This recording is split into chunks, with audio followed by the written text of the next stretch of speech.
Kung ID lang ang habol, di din magiging masaya ang pagsasama. Mahalaga pa rin talaga yung mahal mo, yung makakasama mo habang buhay.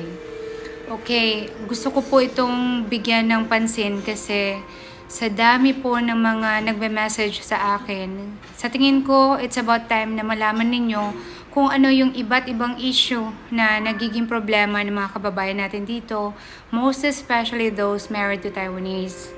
Ang pinakaunang problema po ay yung pagdidiborsyo or divorce. Akala nila, yung mga nagko-comment sa atin ngayon na nagsasabi na ID lang yung habol nila ng karamihan dyan, madali mong makuha ang ID.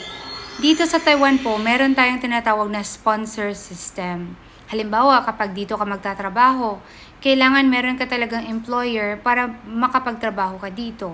So, same thing with marriage. Kailangan meron kang sponsor para dito ka pwedeng tumira. Now, ano ang problema kapag ganito ID lang ang habol? Kasi baka mamaya wala pang isang taon mag-aaway na kayo.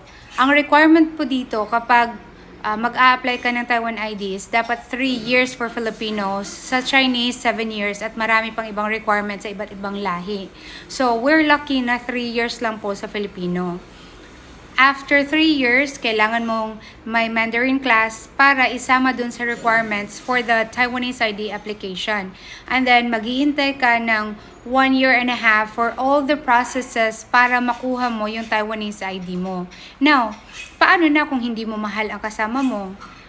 Magkakaroon ka ng problema kung paano ka mag-apply. Kasi syempre, titingnan nila kung financially able ka at bakit ka nagkaroon ng maagang pagdidiborsyo. It will really matter. Kaya kahit sabihin mo pa na ID lang ang gusto mo, paano ka mag-a-apply ng ID?